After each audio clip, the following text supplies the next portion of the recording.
याद हुसैन शाह आपको अपने दुबई ड्राइवर 5.2 में खुश आमदीद कहता हूँ। सच बिस्मिल्लाह जी आया नो जितने भी साढ़े पाकिस्तानी पंजाबी वीर नो और सत श्री अकाल सारे इंडिया के सरदारा और मित्रां जेडे साढ़े चैनल नो देख रहे हो बखैर अगले टूल पकतूर कसानू ना दलता जमात आता इंशाअल्लाह ताला टूल इन्फॉर्मेशन वर्कम आदा चैनल स्था पारा था जमा यो रिक्वेस्ट था लाजम चैनल सब्सक्राइब का बेल आइकन बटन प्रेस का था टूल इन्फॉर्मेशन राजी।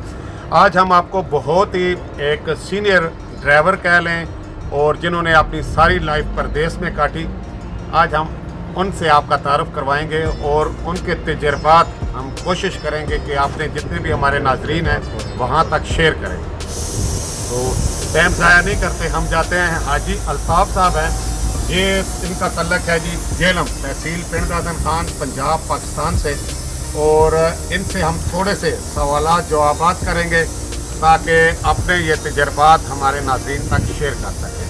अच्छा, सब तो पहले तो हाजी साहब तुहानू साडे इस चैनल तक खुश आमदेद।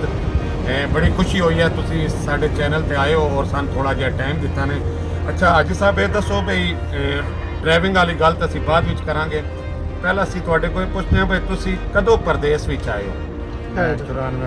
1994 सन 1994 तुसी परदेस विच आए हो और दुबई विच ही पहली दफ़ा आए हो कि सऊदीया च आए हो? सऊदीया च गए हो, मतलब है किसी और ट्रांसपोर्ट के अलावा किसी और फील्ड विच गया हो? कंस्ट्रक्शन की कंपनी। अच्छा, 14 साल मुसलसल उसी मतलब है कि फील्ड में काम करते रहे हो, मजीद किसी और कंपनी तो नहीं गए हो ना? अच्छा, मतलब अच्छी कंपनी है तां तुसीं 14 साल ला लो। अच्छा, दुबई फिर तुसीं जदों आए हो ये तुहानू किस मशवरा दिता है कि सऊदीया छोड़ के दुबई आ जाओ? ये तो कभी ना गड़बड़ होगी, क्या हो गया? इत्थे दुबई फिर किहड़े सन विच आए हो? 2008 विच। और किहड़े मतलब है कि शोबे च आए हो? मतलब मशीनरी लैंड तुहाडी आई मशीन है, जिस तरह क्रेन होगी, शॉवल हो गए वगैरह चलाते हो? ठीक हो गया। अच्छा, बकायदा लाइसेंस फिर तुसीं कदों बनवाया? 2008 और 9 विच। अच्छा, दस सकते हो उस टाइम तुहाडा कितना हज़ार दिरहम खर्चा हो गया? ठीक है, मतलब 1500 सिर्फ खर्चा होया और 7 नंबर लाइसेंस तो मिल गया। नाजरीन, जिस तरह मेरी पिछली वीडियो में भी असीं दस्सिया है, एक तो 8 तक इन्हां दी लाइसेंस की कैटेगरी होती है और 7 नंबर जिहड़ा है वो गालबन फोर्कलिफ्ट का लाइसेंस उहदे शुमार होता है। हाजी साहब सब तो पहले 7 नंबर लाइसेंस लिया और उहदे विच ही जॉब करते रहे। हुण अगों इन्हां को पुछदे हैं कि असीं इन्हां ये लैंड कदों चेंज की? नाजरीन, हाजी साहब कह रहे हैं बड़े तो 2 साल होए इस लैंड विच आया। तकरीबन पहला इन्हें सारी अपनी लाइफ जी है वो मशीन ऑपरेटर या क्रेन ऑपरेटर वाली विच ही गुजार दी है। तो ये लाइसेंस वैसे तुसीं कदों बनवाया? 2017 विच बनवाया ने। उदों कितना खर्चा हो गया?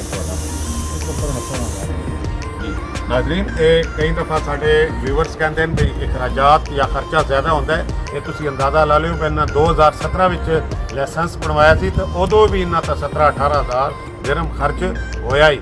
लाइसेंस जितने भी ज़्यादा बनाते जाओगे, जोड़ा भी दौर आता रहेगा, अखराजात तुहाडे इतने ही रहेंगे, ये तुहानू पैसे लाने ही पैणगे तां ही दुबई का लाइसेंस तुहानू मिलेगा, इंज नहीं मिलेगा।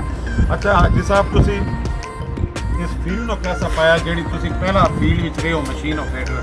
ये समझते हो वो बेहतर है कि ये बेहतर है? वो भी बेहतर है, ये भी बेहतर है। पैसे जो है ना ये बेहतर है, वो सैलरी जी नाजरीन, एक इन्हें निचोड़ वाली गल दसी है कि दो फील्डां बेहतर दो, लेकिन पैसे के हिसाब नाल वो फील्ड बेहतर सी, ये फील्ड बेहतर है ट्रक ड्राइवर वाली। लेकिन काम के हिसाब नाल, रूटीन के हिसाब नाल वो फील्ड बेहतर है। उहदे बेशक सैलरी कम बढ़ती सी, लेकिन एक इन्हां दी रूटीन आई और इत्थे इन्हां दी रूटीन को नहीं। माशाअल्लाह हाजी साहब आज साढ़े ना चौथा दिन है, बार्डर से ही बैठे हुए और गड्डी खाली करके ये हिसाब ला लो कितनी मुश्किलात होंदियां बार्डर से जिहड़ा बंदा फेस कर रहा होंदा है। अच्छा हाजी साहब, हुण तुसीं एक सन गल दसो, ज़ाहिर है सारी जिंदगी तुहाडी परदेस विच गुजर गई है, ठीक है, कि समझदे हो बई जिहड़ी नवी जनरेशन है सन देखदी है, कई दफ़ा वो लोग कहते हैं कि असीं लाइसेंस पकड़ना है और इहदे तो अगे असीं कनेडा शिफ्ट होना है, यूरोप चले जाना, ठीक है, तुसीं क्या मशवरा देंदे हो कि इसी फील्ड में आना चाहिए है कि कुछ तालीम करके तो कुछ और फील्ड सेलेक्ट करें? तो तालीम करके और फील्ड करनी चाहिए, तालीम हासिल करके कुछ और फील्ड करन। ये फील्ड उन्होंने लोगों वास्ते है जिन्हों की तालीम अगर कम है या जिसे को सोर्स नहीं है और पैसा है, वो चलो इधर आवे, लाइसेंस पकड़ लवे और अपना निज़ाम अच्छे तरीके से चलाता रहे।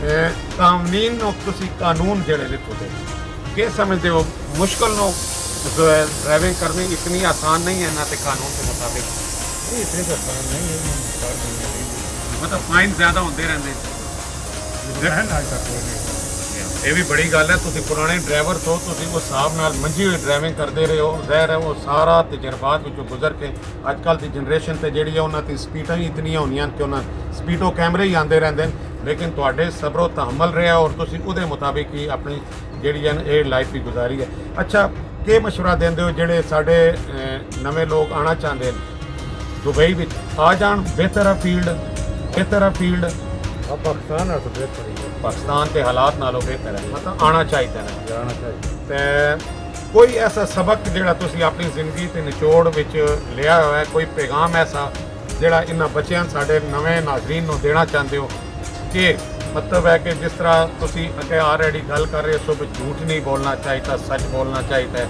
ਔਰ ਹਮੇਸ਼ਾ ਸਬਰ और तहम्मुल ਨਾਲ ਡਰਾਈਵਿੰਗ ਕਰਨੀ ਚਾਹੀਦੀ ਉਹ ਕੋਈ ਇੱਕ ਜਿਹਾ ਪੈਗਾਮ ਸਾਡੇ ਨਾਜ਼ਰੀਨ ਨੂੰ ਵੀ ਦੇ ਦਿਓ ਤਾਂ ਕਿ ਇਹ ਹਾਜੀ ਅਲਤਾਫ ਸਾਹਿਬ ਕੋਲੋਂ एक ऐसा सबक ले लैन और उसनों अगर अपने पल्ले बन लेंदे तो कामयाब रहेंगे ਇਹ ਮੈਂ ਤਾਂ ਇਹ ਸਾਰੇ ਉਹਨਾਂ ਦੋ ਅਲਫਾਜ਼ ਵਿੱਚ ਗੱਲ ਕਰ ਦਿੱਤੀ ਹੈ ਮੈਂ ਇਹਨੂੰ ਥੋੜਾ ਜਿਹਾ ਐਕਸਪਲੇਨ ਕਰ ਦੇਣਾ ਉਹਨਾਂ ਆਖਿਆ ਜੀ ਇਹ ਜ਼ਿੰਦਗੀ ਸਾਰੀ ਤਜਰਬਾਤ ਨਾਲ ਭਰੀ ਹੋਈ ਹੈ ਇਹ ਕਿਸ ਤਰੀਕੇ ਨਾਲ ਬਿਆਨ ਕੀਤੀ ਜਾਵੇ ਉਹ ਇਹ ਤੇ ਕਹਿ ਲਿਓ ਕਿ ਖੁੱਲੀ ਕਿਤਾਬ ਹੈ ਔਰ ਮੁਸ਼ਕਿਲਾਤ ਦਾ ਘਰ ਹੈ ਆਸਾਨ ਲਾਈਫ ਨਹੀਂ ਹੈ ਚਲੋ ਉਮੀਦ ਕਰਦਾ ਤੁਹਾਨੂੰ ਸਾਡਾ ਅੱਜ ਵਾਲਾ ਇੰਟਰਵਿਊ ਪਸੰਦ ਆਇਆ ਹੋਵੇਗਾ ਹਾਜੀ ਅਲਤਾਫ ਸਾਹਿਬ ਮੁਖਤਸਰਨ ਗੱਲਾਂ ਕੀਤੀਆਂ ਲੇਕਿਨ ਟੂ ਦਾ ਪੁਆਇੰਟ ਕੀਤੀਆਂ ਔਰ ਹਮੇਸ਼ਾ ਦੀ ਤਰ੍ਹਾਂ ਸਾਡੀ ਦੁਆਵਾਂ ਤੁਹਾਡੇ ਨਾਲ ਨੂੰ ਅੱਲਾਹ ਪਾਕ ਤੁਹਾਨੂੰ ਖੁਸ਼ ਖੁਰਮ ਰੱਖੇ ਸਾਨੂੰ ਦਿਓ ਇਜਾਜ਼ਤ ਇਹਦੇ ਤੋਂ ਅਗਲੀ ਵੀਡੀਓ ਤੱਕ ਅੱਲਾਹ ਹਾਫਿਜ਼